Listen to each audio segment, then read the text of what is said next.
আজকাল আমাদের সমাজ থেকে ইসলামী এবং মুসলমানি পরিভাষাগুলি বিলুপ্ত হয়ে যাচ্ছে। বিলুপ্ত হওয়ার মূলে যে কারণ আছে সেগুলি হলো নবীন বয়সের কিছু আলেমদের আবির্ভাব হয়েছে আমাদের সমাজে, যারা আনুষ্ঠানিক লেখাপড়া শেষ করার পরে কোনো আল্লাহওয়ালা বুজুর্গের সোহবতে কিছুদিন ব্যয় করার দরকার মনে করেন না, বরং তারা মনে করেন যে বড় বড় বুজুর্গরা দাওরায়ে হাদিসের যে কিতাবগুলি পড়েছিলেন আমিও সেই কিতাবগুলি পড়েছি, কাজে আমি তাদের কাছে আর কি শিখতে যাব। এমন কিছু নবীন আলেমের আবির্ভাব হয়েছে সমাজে, যারা দাওরায়ে হাদিসের কিতাবগুলি পড়ার পর পরীক্ষা দিয়ে পাশ করার পর নিজের জীবন গড়ার জন্য, তরবিয়ত হাসিল করার জন্য, ইসলামী পরিভাষা ব্যবহার শিক্ষা করার জন্য, আমল আখলাক সংশোধন করার জন্য কোনো বুজুর্গের সুহবতে, আল্লাহওয়ালার সুহবতে সময় দেওয়া দরকার মনে করেন না। এরা পরিভাষাগুলি শিখার সুযোগ পায় না, এগুলি আল্লাহওয়ালাদের কাছে শেখা যায়। যেমন এর একটা উদাহরণ দিচ্ছি। জামিউল ফাতাওয়া নামে একটা বিশাল ফতুয়ার কিতাব আছে,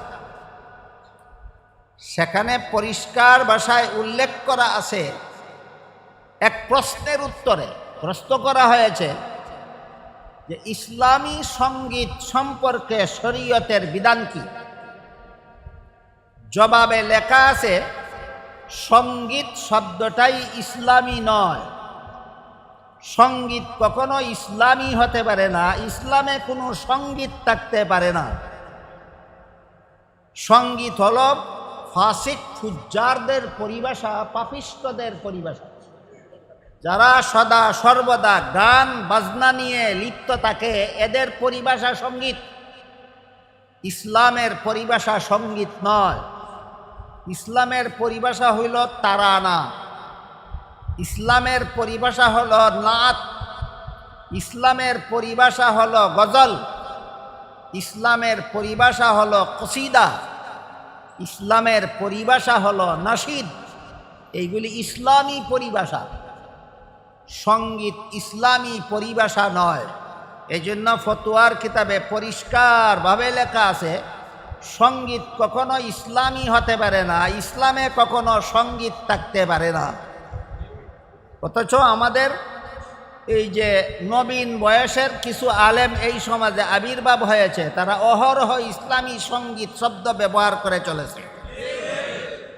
কেন? দাওরার কিতাবগুলি পড়ার পরে মনে করে যে কোনো বুজুর্গের কাছে গিয়া আমার আর কিছু শিকার বাকি নাই, আমার আর কারো কাছে গিয়া, কোনো আল্লাহওয়ালার কাছে গিয়া কোনো কিছু শিকার বাকি নাই, আমি সব কিছু শিখে ফেলেছি। এই ভ্রান্ত ধারণা এদেরকে ভ্রান্ত পথে নিয়ে যাচ্ছে। এর একটা চমৎকার উদাহরণ কোরআনেও আছে। হযরত রাসূল করিম সাল্লাল্লাহু আলাইহি ওয়াসাল্লামের দরবারে সাহাবায়ে কেরামও বসতেন, একদল মুনাফিকরাও বসত। সাহাবাগণ রাসূলের কোনো কথা কখনো না বুঝলে সাহাবাগণ রাসূলকে বলতেন, রাঈনা ইয়া রাসূলুল্লাহ, আমাদের প্রতি একটু লক্ষ্য করে, আমাদের প্রতি একটু সদয় হয়ে কথাটা আবার বলুন ওগো আল্লাহর রাসূল। এই রাঈনা শব্দ মুনাফিকদের ভাষায় রাঈনা শব্দের একটা খারাপ অর্থ আছে। মুমিনরা যখন রাঈনা বলতো, মুনাফিকরা সেই খারাপ অর্থে রাঈনা বলতো। এই জন্য আল্লাহ পাক রব্বুল আলামিন আয়াত নাজিল করে বলেন, লা তাকুলু রাঈনা ওয়াকুলু উনজুরনা। যেই শব্দ পাপিষ্টরা ব্যবহার করে, মুমিনরা সেই শব্দ ব্যবহার করবে না। তোমরা শব্দ পরিবর্তন করে ভিন্ন শব্দ ব্যবহার করো, তোমরা উনজুরনা শব্দ ব্যবহার করো। রাঈনা শব্দের তোমাদের কাছে যেই মর্ম, উনজুরনা শব্দের একই মর্ম, কিন্তু রাঈনা মুনাফিকদের পরিভাষা, উনজুরনা মুসলমানদের পরিভাষা। দেখুন তো আল্লাহ কোরআনে পরিভাষাও শিক্ষা দিলেন কিনা। এখান থেকে শিক্ষা পাওয়া গেল মুসলমানদের আলাদা পরিভাষা আছে, শুধু শাব্দিক অর্থ বিবেচনায় পাপিষ্ঠদের শব্দ মুসলমানেরা ব্যবহার করতে পারে না, বেদিন কাফিরের পারিভাষিক শব্দ মুসলমান ব্যবহার করতে পারে না, মুনাফিকদের পারিভাষিক শব্দ মুসলমান ব্যবহার করতে পারে না।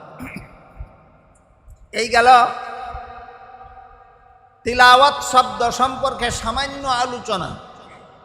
তিলাওয়াত এটা কোরআন পড়ার পরিভাষা, কোরআন পাঠ করা বলা যাবে না, কোরআন তিলাওয়াত করা বলতে হবে, পাঠ করা বলতে হবে। অন্যান্য গ্রন্থের বেলায় তিলাওয়াত শব্দ ব্যবহার করা যাবে না, যেহেতু এটা কোরআনের জন্য বিশেষ পরিভাষা, বৈশিষ্ট্যপূর্ণ পরিভাষা।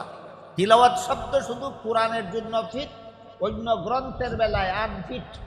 এই কথাটা পরিষ্কার ভাষায় মুফরাদাতুল কোরআন নামক কিতাবে আল্লামা ইমাম রাগিব ইসফাহানি রহমতুল্লাহি আলাইহি উল্লেখ করেছেন। তিলাওয়াত শব্দ কোরআনের বেলায় ফিট, অন্য গ্রন্থের বেলায় আনফিট। বুঝে থাকলে এবার বলুন, আমরা কোরআন পাঠ করা বলবো না কোরআন তিলাওয়াত করা বলবো? গেল 4 দায়িত্বের প্রথম দায়িত্ব সম্পর্কে সামান্য আলোচনা। কেউ বলতে পারেন প্রথম দায়িত্বটার নাম কি? হ্যাঁ, কোরআনে তিলাওয়াত, কোরআনের তিলাওয়াত, তিলাওয়াতে কোরআন। দ্বিতীয় দায়িত্বটার নাম হলো তালিমুল কোরআন, কোরআনের শিক্ষা। প্রথম দায়িত্ব তিলাওয়াতে কোরআন, দ্বিতীয় দায়িত্ব তালিমে কোরআন, তৃতীয় দায়িত্ব তালিমে সুন্নাহ, চতুর্থ দায়িত্ব তাজকিয়ায়ে নফস। আমরা সব সময় দায়িত্ব 4টা মনে রাখি। নবীরও 4 দায়িত্ব ছিল উম্মতের হেদায়েতের জন্য, আলেমগণেরও দায়িত্ব এই 4টাই জাতির হেদায়েতের জন্য। যে আলিমের কাছে কোরআনের সহি তিলাওয়াত নাই, তিনি জাতির হেদায়েত করতে পারবেন না। যে আলেমের কাছে কোরআনের তালিম নাই, তিনি জাতিকে হেদায়েত করতে পারবেন না। যে আলেমের কাছে সুন্নাহর তালিম নাই, তিনি জাতিকে হেদায়েত করতে পারবেন না। যে আলেমের কাছে তাজকিয়ায়ে নফস নাই, তিনি জাতিকে হেদায়েত করতে পারবেন না। এবার তালিমে কোরআন হলো নবীর এবং নায়েবে নবীগণের দ্বিতীয় দায়িত্ব। এই তালিমে কোরআনের অর্থ হলো কোরআনের মর্ম শিক্ষা দেওয়া। তিলাওয়াতে কোরআনের অর্থ হলো কোরআনের শব্দ তিলাওয়াত করা, আর তালিমে কোরআনের অর্থ হলো কোরআনের মর্ম শিক্ষা দেওয়া। কোরআনের মর্ম, কোরআনের অর্থ, কোরআনের ব্যাখ্যা, কোরআনের বিশ্লেষণ। মুফাসসিরিনে কেরাম তাফসীরের কিতাবে লিখেছেন, কোরআনের সহি শুদ্ধ মর্ম পাওয়া যাবে কোথায়? এর 6টা ঠিকানা আছে। 6 ঠিকানায় কোরআনের সহি মর্ম পাওয়া যায়। এর বাইরে কোরআনের বিশুদ্ধ মর্ম পাওয়া যাবে না। এর বাইরে যদি কেউ কোরআনের মর্ম বলে, ব্যাখ্যা করে, সেটা হবে মন গড়া ব্যাখ্যা, কোরআনের অপব্যাখ্যা।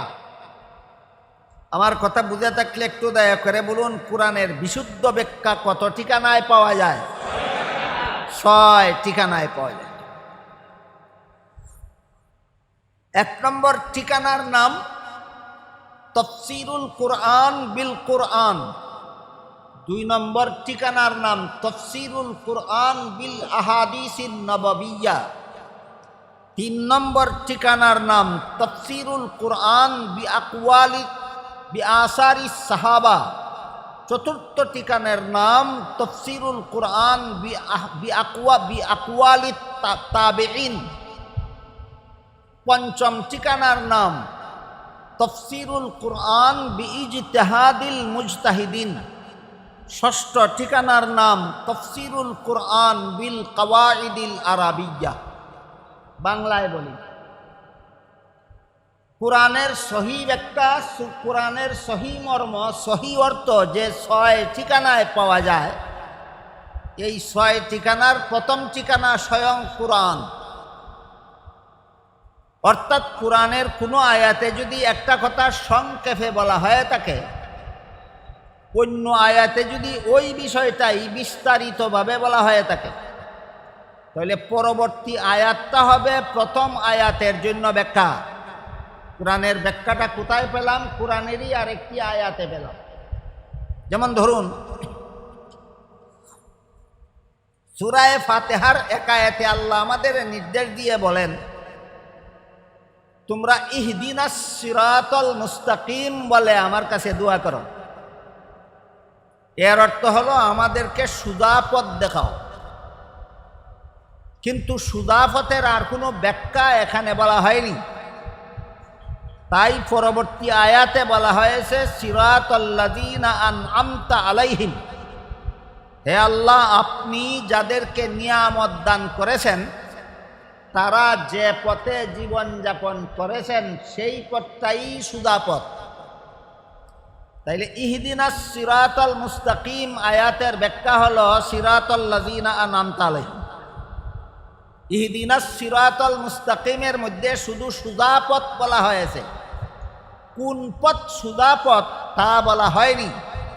পরবর্তী আয়াতে বলা হয়েছে আল্লাহর নিয়ামত প্রাপ্ত বান্দাগণের পথ সুজা পথ। বুঝে থাকতে বলুন, কোরআনের এক আয়াতের ব্যাখ্যা কোথায় পেলাম? কোরআনেরই আর এক আয়াতে।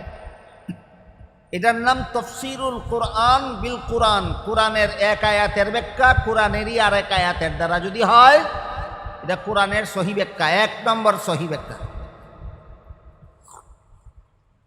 আর যদি কোরআনের কোনো আয়াতের ব্যাখ্যা অন্য আয়াতে পাওয়া না যায়, দুই নম্বরে সেই আয়াতের ব্যাখ্যা খুঁজতে হবে রাসূলের হাদিসে।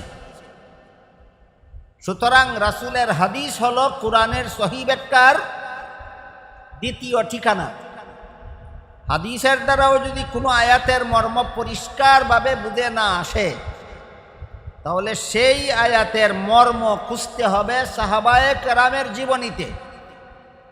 সুতরাং সাহাবায়ে কেরামের জীবন ইতিহাস হলো কোরআনের সহি ব্যাখ্যার তৃতীয় উৎস। সাহাবায়ে কেরামের জীবনীর দ্বারাও যদি কোনো আয়াতের মর্ম পরিষ্কারভাবে বুঝে না আসে, তাহলে তার মর্ম খুঁজতে হবে তাবেঈনের বিবরণে, বিশ্লেষণে। সুতরাং সাহাবায়ে কেরামের হাতে করা ছাত্র তাবেঈনের বিশ্লেষণটাও কোরআনের ব্যাখ্যার একটা উৎস। কত নম্বর? 4 নম্বরে। এরপরও যদি কোনো আয়াতের ব্যাখ্যা বোঝার বাকি থাকে, তাহলে সেটা খুঁজতে হবে মুস্তাহিদ ইমামগণের বিশ্লেষণ। মুস্তাহিদ ইমামগণ, বিভিন্ন ইমাম, সমস্ত ইমামগণ যদি ঐক্যবদ্ধ ব্যাখ্যা দান করেন, এটাকে হাদিস শরীফে আল্লাহর রাসূল উম্মতের ইজমা নামে আখ্যায়িত করেছেন। সমস্ত মুস্তাহিদ যদি ঐক্যবদ্ধভাবে একটা মীমাংসা দেন, এটাকে হাদিসে আল্লাহর রাসূল উম্মতের ইজমা নামে আখ্যায়িত করেছেন এবং বলেছেন এই ঐক্যবদ্ধ মীমাংসাটাই আল্লাহর কাছে শতকরা 100% নির্ভুল ইসলামী বিধান গণ্য হবে। সুতরাং মুস্তাহিদ ইমামগণের ঐক্যবদ্ধ সিদ্ধান্ত, এটাও ইসলামী শরীয়তের নির্ভুল দলিল। আর যদি মুস্তাহিদ ইমামগণের বিভিন্নজন বিভিন্ন সমাধান দেন, তাহলে এক একজন ইমামের প্রদত্ত সমাধানকে এক একটা মযহাব বলা হয়। মযহাব সম্পর্কে সহিহ বুখারী শরীফের বর্ণিত এক হাদিসে রাসূল করিম সাল্লাল্লাহু আলাইহি ওয়াসাল্লাম বলেন, ইজা হাকামাল হাকিমু ফাজতাহাদা ওয়া আসাবা ফালাহু আজরান ওয়া ইজাজতাহাদা ওয়া আখতা ফালাহু আজরুন ওয়াহিদ আও কামা ক্বালা আলাইহিস সালাতু ওয়াস সালাম। এর মর্ম হলো, মুস্তাহিদ ইমামগণ যদি একই ব্যাপারে ঐক্যবদ্ধ সমাধান না দিয়ে ভিন্ন ভিন্ন সমাধান দেন, কোনো সমাধান পালনেই গুনাহ নাই, উভয় সমাধান পালনেই সওয়াব আছে। এই হাদিসের দ্বারা সুস্পষ্টভাবে প্রমাণিত, ইমাম আবু হানিফার মযহাব মতে নামাজ পড়লে যেমন সওয়াব, ইমাম শাফিঈর মযহাব মতে নামাজ পড়লেও সেই সওয়াব। যেহেতু তারা দুজনই মুস্তাহিদ ইমাম, মুস্তাহিদ ইমামগণ যেই বিশ্লেষণ পেশ করেন, এটা কোরআনের সহি ব্যাখ্যার পঞ্চম ঠিকানা। কোরআনের সহি ব্যাখ্যার পঞ্চম ঠিকানা। এরপরও যদি কোনো বিষয়ের সমাধান বাকি থাকে, তাহলে সেই বিষয়ের সমাধান খুঁজতে হবে আরবি গ্রামারে। আরবি অভিধানে এবং আরবি গ্রামারের দ্বারা তার মীমাংসা বের করতে হবে। এই হলো কোরআনের সহি মর্ম পাওয়ার 6 ঠিকানা। প্রথম ঠিকানার নাম স্বয়ং কোরআন, দ্বিতীয় ঠিকানার নাম রাসূলের হাদিস, তৃতীয় ঠিকানার নাম সাহাবায়ে কেরামের জীবনী, চতুর্থ ঠিকানার নাম তাবেঈনের বিবরণ, পঞ্চম ঠিকানার নাম মযহাবের ইমামগণের বিশ্লেষণ, ষষ্ঠ ঠিকানার নাম আরবি গ্রামার এবং আরবি অভিধান। এই 6 ঠিকানার থেকে যারা কোরআনের ব্যাখ্যা করেন তাদের ব্যাখ্যা সহি ব্যাখ্যা, তবে ব্যাখ্যাকারীদের বিভিন্ন যোগ্যতার প্রয়োজন থাকে, সেটা ভিন্ন কথা। কোরআনের ব্যাখ্যা করার যে সমস্ত যোগ্যতার কথা কোরআন ব্যাখ্যার মূলনীতি বিষয়ক কিতাবগুলিতে উল্লেখ আছে, ওই যোগ্যতাগুলি যাদের কাছে আছে তারাই 6 ঠিকানার থেকে কোরআনের সহি ব্যাখ্যা বের করতে পারেন। যাদের কাছে যোগ্যতা নাই সে 6 ঠিকানার থেকেও সহি ব্যাখ্যা বের করতে পারেন। যেমন ধরুন, এক লোকে আম পাড়া পড়া শিখে নাই, এমনকি আলিফ বা তাসা পড়তেও শিখেনি, সে কি বের করতে পারবে কোরআনের সহি ব্যাখ্যা 6 ঠিকানার থেকে? তাহলে কোরআনের সহি ব্যাখ্যা 6 ঠিকানার থেকে বের করবেন যারা, তাদের কি যোগ্যতার দরকার নাই? এই যোগ্যতা আল্লামা ইমাম জালালউদ্দিন সিয়ুতি রহমতুল্লাহি আলাইহি উলুমুল কুরআন আল ইতকান ফি উলুমিল কুরআন নামক কিতাবে লিখেছেন, কোরআনের সহি ব্যাখ্যা 6 ঠিকানার থেকে বের করার জন্য 15টা যোগ্যতার দরকার। কত প্রকার এলেম থাকা দরকার? 15 প্রকার এলেম থাকা দরকার। 15 প্রকার এলেমের আলোচনা করলে আপনাদেরও ধৈর্যের বাদ ভেঙে যাবে, আমারও সময় সীমা পার হয়ে যাবে। শুধু 15 নম্বরেরটা বলি, আগের 14টা বাদ দিয়া শুধু 15 নম্বর। সেই কিতাবে ইমাম গাজালি লিখেছেন, 14টা এলমি যোগ্যতা নিয়েও যদি কেউ কোনো আয়াতের মর্ম উদ্ঘাটন করতে না পারেন, তাহলে তিনি আধ্যাত্মিকভাবে আল্লাহর সাথে সম্পর্ক স্থাপন করবেন, আল্লাহর মুরাকাবায় বসবেন, আল্লাহর ধ্যানে বসবেন। সেই মুরাকাবার মাধ্যমে আল্লাহর পক্ষ থেকে তার অন্তরে এলহাম হবে। এইটা হলো কোরআনের সহি ব্যাখ্যা। এটাকে মুফাসসিরিনের পরিভাষায় ইলমে লাদুন্নি বলা হয়। সহি 14 এলিমের দ্বারাও তিনি কোরআনের একটি আয়াতের মর্ম উদ্ঘাটন করতে পারলেন না। আল্লাহর মুরাকাবায় বসলেন, আল্লাহর পক্ষ থেকে তার অন্তরে ঢেলে দেওয়া হলো ওই আয়াতের সহি মর্মটা। এই ঢেলে দেওয়ার নাম এলহাম। এই এলহামের মাধ্যমে যে কোরআনের মর্ম হাসিল করা হয়, এটাকে ইলমে লাদুন্নি বলা হয়। এটা 15 নম্বর এলিমের নাম, ইলমে লাদুন্নি। ইলমে লাদুন্নি এটা হইল 15 নম্বর এলিমের নাম। এর আগে আরো 14টা আছে। এই গুণগুলি, এই যোগ্যতাগুলি যাদের মধ্যে থাকে, তারা 6 ঠিকানার থেকে কোরআনের সহি ব্যাখ্যা উদ্ঘাটন করতে পারে। এই হলো তালিমুল কোরআন সম্পর্কে যে সমস্ত জরুরি কথা আমাদের জানা দরকার, এর মধ্যে অতি সংক্ষেপে এই জরুরি কথাগুলি। 1 নম্বর জরুরি কথা, কোরআনের সহি ব্যাখ্যা 6 ঠিকানায় পাওয়া যায়। 2 নম্বর জরুরি কথা, যে মানে চায় সেই পাবে না যোগ্যতা সম্পন্নরা পাবেন? যোগ্যতা সম্পন্নরা পাবেন।